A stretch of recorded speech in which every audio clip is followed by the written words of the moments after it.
Hello दोस्तों, आपका SSB class में स्वागत है। आज हम टेंस का पार्ट 5 पढ़ेंगे, जिसमें हम परफेक्ट स्टेट पढ़ेंगे, प्रेजेंट, पास्ट और फ्यूचर की। अगर आपने अभी तक हमारे टेंस के इससे पहले कोई भी लेक्चर नहीं देखे तो आप हमारे टेंस की प्लेलिस्ट में जाके भी लेक्चर देख सकते हैं, और ऊपर दिए गए लिंक पे भी क्लिक करके आप हमारे टेंस के लेक्चर इससे पहले वाले देख सकते हैं। तो चलिए शुरू करते हैं।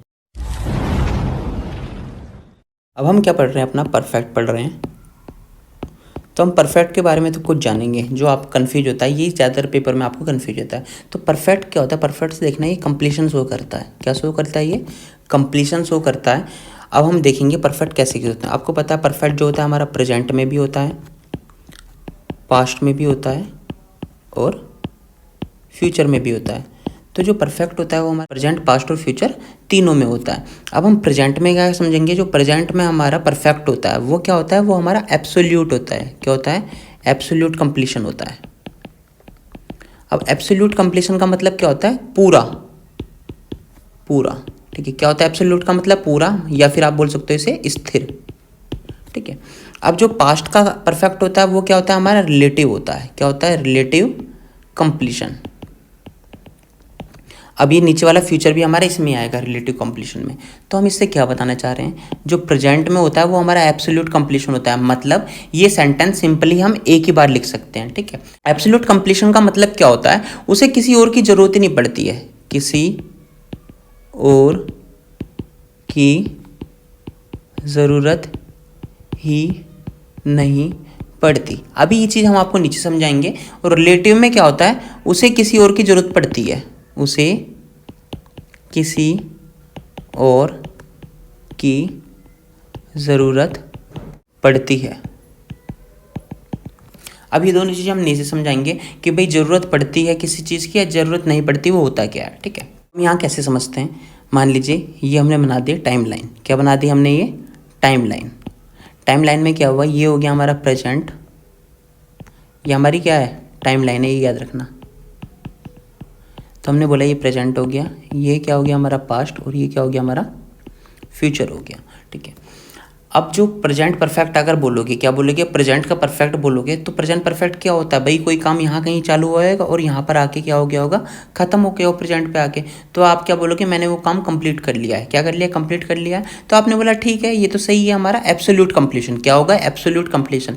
इसे किसी और की ज़रूरत ही नहीं पड़ती है। क्यों? क्योंकि उसने बोला I have completed my work, मैंने अपना काम कंप्लीट कर लिया है। ठीक है, या कर चुका हूँ, जो भी वो बोले। ठीक है, सिंगल क्लोज से बता सकते हो आप। लेकिन यहीं पर अगर आपका पास्ट और फ्यूचर हो, क्या हो? पास्ट और फ्यूचर का कंप्लीशन हो, मतलब पास्ट और फ्यूचर परफेक्ट हो, तो आप सिंगल क्लोज से नहीं बता सकते। उसमें आपको एक और क्लोज बतानी पड़ेगी, जो आपको क्या करेगी? जो आपको बताएगी पहले आपको पास्ट से पास्ट में जाना। जैसे आपने लिख लिया भाई आपको जाना है पास्ट परफेक्ट। क्या बताना है आपको? पास्ट परफेक्ट बताना है। पास्ट परफेक्ट बताने के लिए क्या करना पड़ेगा? पहले आप प्रेजेंट से किस में जाओगे? पास्ट में जाओगे। फिर पास्ट से आपको और पास्ट जाना पड़ेगा। क्या जाना पड़ेगा? पास्ट से और पास्ट जाना पड़ेगा। तो यहां पर क्या होगा? हमारा पास्ट परफेक्ट होगा। क्या होगा? यहां पर हमारा पास्ट परफेक्ट होगा। तो अगर आपको पास्ट परफेक्ट बनाना होगा तो पहले तो आपको प्रेजेंट से पास्ट में जाना पड़ेगा। मतलब पहली क्लोज जो भी लगाओगे आप, उसमें क्या होगा? पहले प्रेजेंट से पास्ट दिखा रहे होगे, मतलब पास्ट इंडेफिनिट टेंस यूज हो रहा होगा। क्योंकि यदि आप प्रेजेंट से पास्ट में जाते हो तो वहां क्या यूज होता है? पास्ट इंडेफिनिट यूज होता है। क्या होता है? पास्ट इंडेफिनिट होता है। और फिर अगर आप पास्ट से फिर पास्ट में जा रहे हो, एक क्लोज में तो आप प्रेजेंट से पास्ट में चले गए, जो हमारा क्या आ गया? पास्ट इंडेफिनिट आ गया। अब आपको दूसरी क्लोज में क्या करना पड़ेगा? पास्ट से और पास्ट में जाना पड़ेगा। मतलब जब आप पीछे चले गए तो और पीछे जाना पड़ेगा। तो आपको क्या आएगा? तब आएगा हमारा पास्ट परफेक्ट। तो कहने का अर्थ क्या है? जो पास्ट परफेक्ट होता है वो क्या होता है? हमारा पास्ट ऑफ पास्ट होता है। क्या होता है? हमारा पास्ट ऑफ पास्ट होता है। तो हम इसे ऐसे लिख सकते हैं, जो पास्ट परफेक्ट होता है वो हमारा पास्ट ऑफ पास्ट होता है। इसी तरह से हमारे फ्यूचर की भी बात होती है। ये हमारा फ्यूचर है और अब आपको फ्यूचर परफेक्ट लिखना है। परफेक्ट क्या होता है? जो पहले काम हो चुका है। क्या हो चुका है? पहले, मतलब पीछे जो काम हो चुका है। ठीक है। तो फ्यूचर तो हमारा फ्यूचर ही होता है, भविष्य है। तो उससे पहले कोई काम हो चुका होगा, उसी तो हम फ्यूचर परफेक्ट बोलते हैं। याद रखना, फ्यूचर परफेक्ट क्या बोलते हैं? जो हमारा फ्यूचर से पहले काम हो चुका है उसे फ्यूचर परफेक्ट बोलते हैं। तो काम कहीं यहाँ हो चुका होगा। तो कहने का अर्थ क्या है? आप फ्यूचर डायरेक्ट तो लिख नहीं सकते हो। पहले आपको प्रेजेंट से कहाँ जाना पड़ेगा? फ्यूचर में जाना पड़ेगा। फिर क्या करोगे? फ्यूचर से फ्यूचर परफेक्ट में आओगे, मतलब फिर पीछे आओगे। क्योंकि आप हमेशा कहाँ रहते हो? आप हमेशा प्रेजेंट में रहते हो। अगर आपको पास्ट परफेक्ट लिखना है तो आप पहले क्या करोगे, प्रेजेंट से पहले आप पास्ट में जाओगे और पास्ट से पास्ट परफेक्ट में जाओगे, ठीक है। और कि अगर ऐसे ही हमारा फ्यूचर परफेक्ट में जाना होगा तो पहले प्रेजेंट से कहाँ जाओगे आप, फ्यूचर में जाओगे, और फिर फ्यूचर से कहाँ जाओगे, फ्यूचर परफेक्ट में जाओगे। इसलिए मैंने वर्ड बोले थे जो होता है हमारा एब्सोल्यूट कंप्लीशन और रिलेटिव कंप्लीशन, कि एब्सोल्यूट में तो आप डायरेक्ट प्रेजेंट से कहीं भी जा सकते हो, लेकिन जो रिलेटिव होता है पहले प्रेजेंट से आपको पास्ट में जाना पड़ेगा, फिर पास्ट से और पास्ट में जाना पड़ेगा। और ऐसे ही अगर आप फ्यूचर परफेक्ट बोलते हो तो पहले प्रेजेंट से फ्यूचर में जाना पड़ेगा, और फिर फ्यूचर से कहाँ होगे आप, यहाँ फ्यूचर परफेक्ट में आओगे। यही हमारा रिलेटिव और एब्सोल्यूट में डिफरेंस होता है, ठीक है। अभी आप और अच्छी तरह से समझोगे। नीचे देखिए, जैसे मैंने एक सेंटेंस बोल दिया, my father gave me this gift. दूसरा हम बोल देते हैं, we had visited the city 5 years ago। हमने ये 2 सेंटेंस बोल दिए हैं, ठीक है। अब हम देखते हैं सेंटेंस हमारे जो सही हैं या गलत हैं, ठीक है। पहला हमारा क्या है, माय फादर, तो ये हो गया हमारा क्या, सब्जेक्ट हो गया। गिव क्या हो गया हमारा, ये हो गया हमारी मेन वर्ब। मी क्या हो गया, मी हो गया हमारा। दिस गिफ्ट क्या हो गया, दिस गिफ्ट भी हमारा क्या हो गया, ऑब्जेक्ट हो गया। क्या हो गया हमारा, ऑब्जेक्ट हो गया। अब इन दोनों के बारे में डिफरेंस आपको समझना है, भाई यहाँ भी ऑब्जेक्ट और यहाँ भी ऑब्जेक्ट है, तो ये दोनों ही ऑब्जेक्ट हैं, लेकिन डिफरेंस क्या है, डायरेक्ट ऑब्जेक्ट और इनडायरेक्ट ऑब्जेक्ट का। किसका, डायरेक्ट ऑब्जेक्ट और इनडायरेक्ट ऑब्जेक्ट का। तो जो मी होता है ये होता है हमारा इनडायरेक्ट ऑब्जेक्ट। क्या होता है इनडायरेक्ट ऑब्जेक्ट, क्यों, क्योंकि ये होता है होम का रिप्लाई। किसका रिप्लाई होता है, होम का रिप्लाई। और जो ये ऑब्जेक्ट है दिस गिफ्ट, ये है हमारा व्हाट का रिप्लाई। किसका रिप्लाई है, व्हाट का रिप्लाई। जैसे ये होम का रिप्लाई है, ये व्हाट का रिप्लाई है। और इसे क्या बोलते हैं, हम बोलते हैं डायरेक्ट ऑब्जेक्ट। क्या बोलते हैं, डायरेक्ट ऑब्जेक्ट बोलते हैं। अगर आपको अभी तक ये नहीं पता है तो ये भी हमने बेसिक इंग्लिश ग्रामर लेक्चर में दे रखे हैं, और ऊपर दिए गए लिंक पे आप क्लिक करके ये भी जान सकते हैं। तो हमने बोला जो होम का रिप्लाई होता है वो क्या होता है हमारा इनडायरेक्ट ऑब्जेक्ट, और जो व्हाट का रिप्लाई होता है वो हमारा क्या होता है, डायरेक्ट ऑब्जेक्ट। हमने बोला माय फादर हमारा सब्जेक्ट हो गया, गिव क्या हो गया, मेन वर्ब। होम मेरे पिता ने किसे दिया, तो होम क्या हो गया, मुझे दिया। क्या दिया, गिफ्ट दिया। तो हमने बोला ये सेंटेंस तो सही है, इसमें कोई गलती नहीं है, ठीक है। अब हम अपना बी देखते हैं। वी क्या हो गया, वी हो गया हमारा सब्जेक्ट हो गया। हैड क्या हो गया, ये हेल्पिंग वर्ब हो गई। विजिटेड क्या हो गया, ये मेन वर्ब हो गई। विजिटेड व्हाट, क्या विजिट करा था हमने, सिटी विजिट करी थी, तो ये क्या हो गया, व्हाट का रिप्लाई हमारा ऑब्जेक्ट हो गया। ये व्हेन का रिप्लाई है, कब करी थी, 5 years ago। ये किसका रिप्लाई है हमारा, व्हेन का रिप्लाई है, और ये टाइम भी है। क्या है, ये टाइम भी है। अब एक बार देख लीजिए, एगो, एगो का मतलब आपको बताना चाहिए। क्या आपको एगो का मतलब पता है, हाँ हाँ, आप में से कई बोलेंगे पहले, ठीक है, बिल्कुल बोल रहे होगे। तो मुझे बताएं एगो और बिफोर का फिर डिफरेंस क्या है। और आपको लग रहा होगा दोनों का मतलब भी पहले पहले है, तो ऐसे मत समझिएगा। क्या समझिएगा, जो एगो होता है बैकवर्ड फ्रॉम प्रेजेंट होता है, और बिफोर क्या होता है, बैकवर्ड फ्रॉम पास्ट। तो हम टाइमलाइन से थोड़ा समझ लेते हैं। मान लीजिए हमने टाइमलाइन बनाई थी, ये था हमारा प्रेजेंट, ये था हमारा फ्यूचर, और ये था हमारा पास्ट। तो अगर एगो आता है, क्या आता है, एगो आता है, तो हमें कहाँ जाना है, बैकवर्ड फ्रॉम प्रेजेंट। प्रेजेंट से बैकवर्ड जाना है, मतलब आपको प्रेजेंट से बैकवर्ड जाना है, मतलब प्रेजेंट से पीछे जाना है, ठीक है। आप यहाँ चले जाओ, आप यहाँ चले जाओ। अगर आप प्रेजेंट से पीछे जाते हो तो हमारा क्या आता है, पास्ट इंडेफिनिट टेंस आता है। कौन सा आता है हमारा, पास्ट इंडेफिनिट टेंस आता है, ठीक है। लेकिन बिफोर का मतलब क्या होता है, बिफोर का मतलब होता है बैकवर्ड फ्रॉम पास्ट। पास्ट से और पास्ट में जाना। किससे जाना, पास्ट से और पास्ट। मतलब आप पहले प्रेजेंट से पास्ट में आए हो, और पास्ट में आने के बाद में आपको कहाँ जाना पड़ेगा, और पास्ट में जाना पड़ेगा। तो ये क्या हो जाएगा हमारा, पास्ट ऑफ पास्ट। और हमने क्या बताया, जो पास्ट ऑफ पास्ट होता है वो क्या होता है, वो होता है हमारा पास्ट परफेक्ट। क्या होता है हमारा, पास्ट परफेक्ट होता है। तो आपको इससे क्या चीज़ जानने को मिली, जो हमारा ये एगो होता है, क्या होता है, ये एगो होता है, ये बैकवर्ड फ्रॉम प्रेजेंट होता है, मतलब प्रेजेंट से पीछे होता है। और जो प्रेजेंट से पीछे जाता है वो क्या होता है हमारा, पास्ट इंडेफिनिट। क्या होता है हमारा, पास्ट इंडेफिनिट होता है। और बिफोर क्या होता है, ये होता है बैकवर्ड फ्रॉम पास्ट, मतलब पास्ट से और पास्ट में जाना। प्रेजेंट से पास्ट में नहीं जा रहा है, ये क्या जा रहा है, पास्ट से और पास्ट में जा रहा है, ठीक है।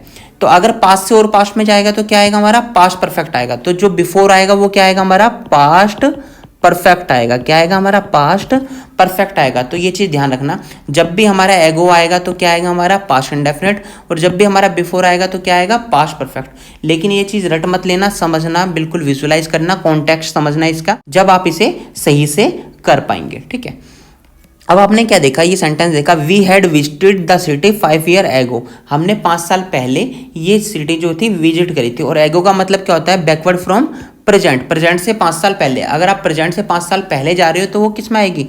पास्ट इंडेफिनिट में आएगी। लेकिन ये किस में आ रही है? हैड लग रहा है और विजिटेड लग रहा है, मतलब पास्ट परफेक्ट में आ रही है। तो हमें किस में लिखना पड़ेगा? ये पास्ट इंडेफिनिट में। क्यों? क्योंकि आप अभी बोल रहे हो कि हमने ये सिटी जो 5 साल पहले विजिट करी थी, तो मतलब अभी से 5 साल पहले बोल रहे हो ना। और अभी से प्रेजेंट से अगर आप 5 साल पहले पीछे जा रहे हो या पहले जा रहे हो तो उसका मतलब क्या होगा? आप पास्ट में जा रहे हो और पास्ट इंडेफिनिट में जा रहे हो, ना कि पास्ट परफेक्ट में। तो हमने बोला ये हैड विजिटेड कर जाएगा, तो वो क्या जाएगा? वर्ब की सेकंड फॉर्म। और वर्ब की सेकंड फॉर्म क्या होती है हमारी? विजिटेड होती है। क्या होती है?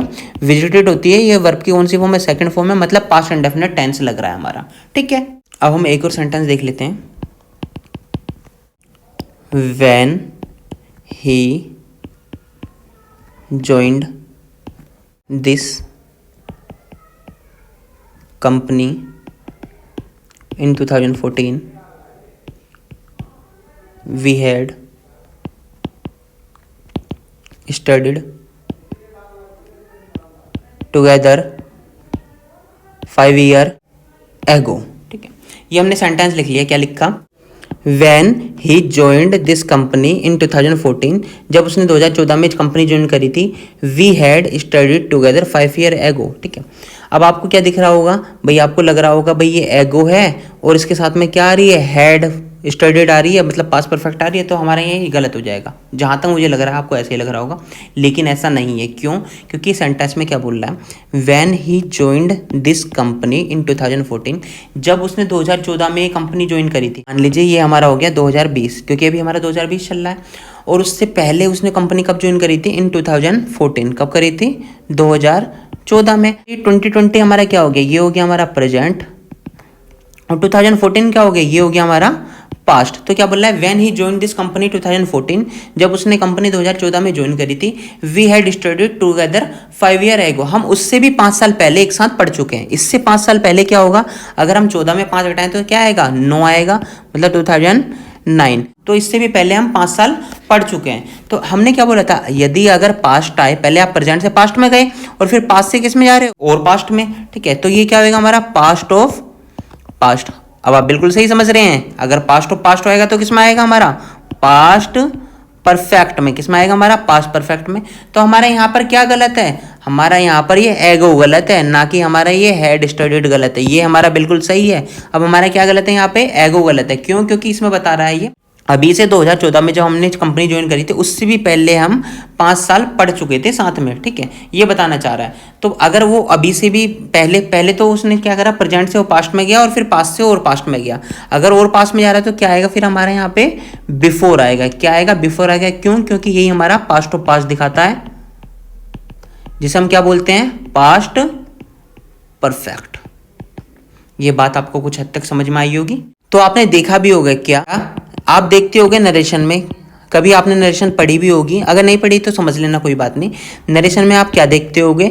जब आपका एगो आता है, किसमें? डायरेक्ट स्पीच में एगो आता है, तो आप उसे क्या कर देते हो? आप उसे इनडायरेक्ट में बदल देते हो। किस में बदल देते हो? इनडायरेक्ट में। वो भी क्या बदलते हो?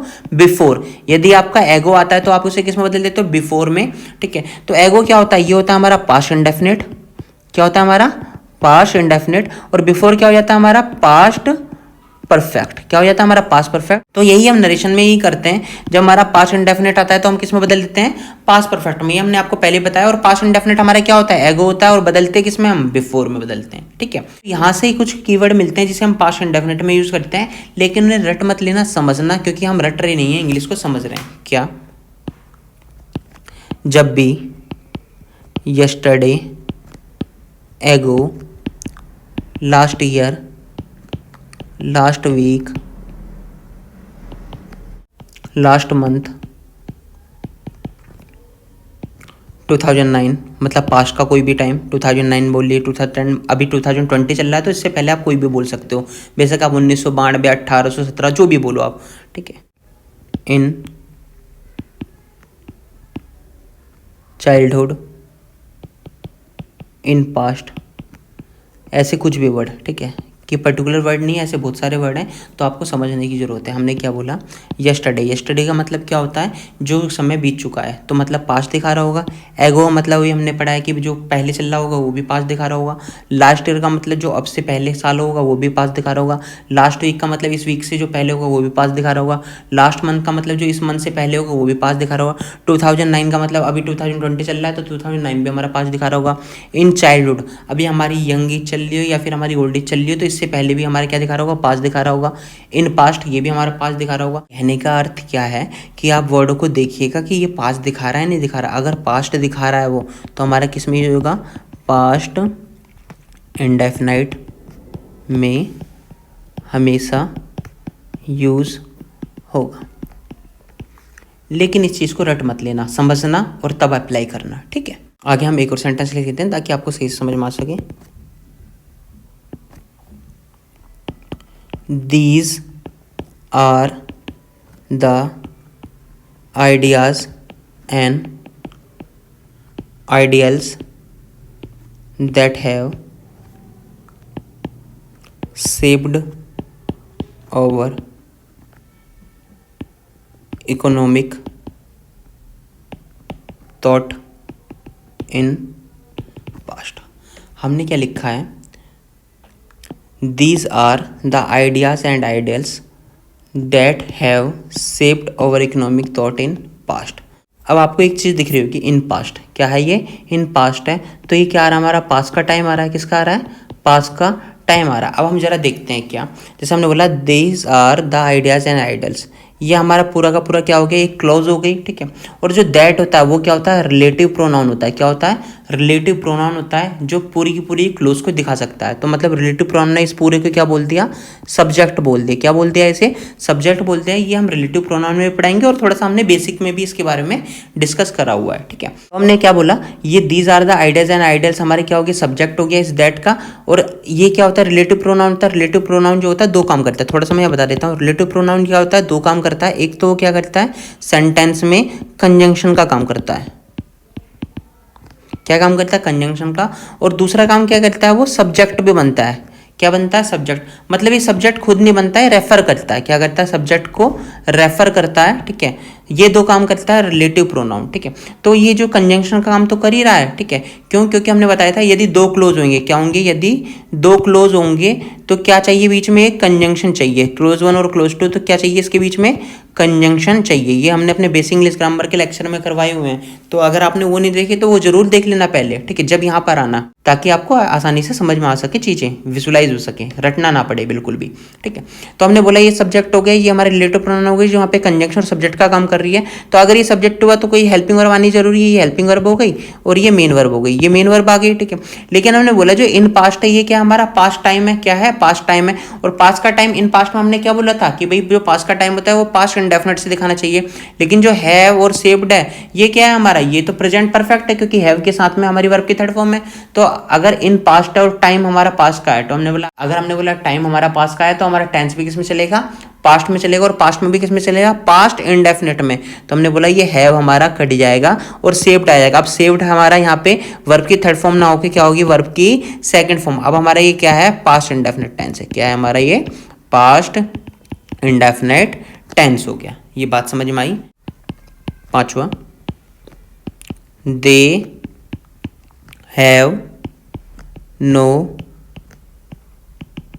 Facilities in past. They have no facilities. अब एक बार हम इन दोनों सेंटेंस को देख लेते हैं। दे क्या हो गया, दे हो गया हमारा सब्जेक्ट हो गया। हैव क्या हो गया, हैव हो गया हमारी main verb. They have what, no facility, ठीक है। तो ये क्या हो गया, हमारा ऑब्जेक्ट हो गया, ठीक है। वैसे ही हमारे प्रेपोजिशन का भी छुट्टा था, लेकिन अभी यहाँ पे क्या है, ये टाइम है। क्या है, ये हमारा टाइम है। और टाइम है, यह कहाँ का है, ये है टाइम पास्ट का। किसका टाइम है, ये पास्ट का टाइम है। अगर पास्ट का टाइम होता तो टेंस भी हमारा किसका ही होना चाहिए, पास्ट का। लेकिन ये जो हैव है वो क्या हो रहा है, ये हो रहा है हमारा प्रेजेंट परफेक्ट या प्रेजेंट इंडेफिनिट। बताइए मुझे ढंग से सोच के, ये हमारा प्रेजेंट परफेक्ट नहीं है, ये है हमारा प्रेजेंट इंडेफिनिट। क्या है हमारा, प्रेजेंट इंडेफिनिट। ऐसा क्यों है प्रेजेंट इंडेफिनिट है, प्रेजेंट परफेक्ट नहीं है, क्योंकि हमने बोला था अगर ये प्रेजेंट परफेक्ट होता, क्या होता, प्रेजेंट परफेक्ट होता, नीचे देख लीजिए एक बार, अगर ये प्रेजेंट परफेक्ट होता तो इसके साथ में हेल्पिंग वर्ब के साथ में वर्ब की थर्ड फॉर्म जरूर आती, जबकि यहाँ पर मेन वर्ब भी है, हेल्पिंग वर्ब नहीं है। तो हमने क्या पढ़ाया था यहाँ से, जब भी हैव होता है तो इसकी वर्ब की फर्स्ट फॉर्म क्या होती है, हैज़ या हैव, वर्ब की सेकंड फॉर्म क्या होती है, हैड, और वर्ब की थर्ड फॉर्म क्या होती है हमारी, हैड होती है। ये हमने पहले ही पढ़ा रखा अपना प्राइमरी ऑक्सिलरी वर्ब में भी और इससे पहले लेक्चर में भी, ठीक है। तो जो है हमारा यहाँ पर हैव आ रहा है, वो क्या आ रहा है, हमारा मेन वर्ब आ रहा है, तो हमारा क्या हो गया, वर्ब की फर्स्ट फॉर्म किस में आती है, हमारी प्रेजेंट इंडेफिनाइट में। किस में आ रही है, हमारी प्रेजेंट इंडेफिनाइट में आ रही है, ठीक है। तो ये प्रेजेंट इंडेफिनाइट में आ रही है, लेकिन आना क्या चाहिए, हमारा पास्ट आना चाहिए। तो हमें इसे पास्ट में लेना पड़ेगा। तो पास्ट में लेने के लिए हम क्या करेंगे, इस हैव को हम यहाँ काट देंगे और पास्ट इंडेफिनिट लेंगे, तो मतलब हैड लेंगे। क्या लेंगे हम, हैड लेंगे। तो हम यहाँ पर अगर हैड ले लेंगे तो क्या आ जाएगा हमारे, जो सही है, क्या लिखे हम, they had no facility in past. क्या लिखा हमने, they had no facilities in past. अब हम बी देख लेते हैं, दे हैव नो फैसिलिटीज। क्या ये सही है, हमने बोला हाँ ये बिल्कुल सही है। ऐसा क्यों सही है, क्योंकि ये हमारा हो गया सब्जेक्ट, हैव हो गया हमारा मेन वर्ब, और नो फैसिलिटीज क्या हो गया, ये हो गया हमारा ऑब्जेक्ट, ठीक है। तो हमने बोला यहाँ पर कोई टाइम नहीं आ रहा। अगर टाइम नहीं आ रहा तो हमारा सेंटेंस किसी भी स्टेट में सही है, तो हमारा ये सही है। तो यहीं पर हमारी एसएसबी क्लासेस की सेवा समाप्त होती है। अगर आपको हमारी टेंस की सीरीज़ पसंद आ रही है तो हमारे चैनल को शेयर, सब्सक्राइब और लाइक ज़रूर कर दीजिएगा, ताकि हम मोटिवेट होते रहें और आपकी टेंस की सीरीज़ को इसी तरह से बढ़ाते रहें। Thank you.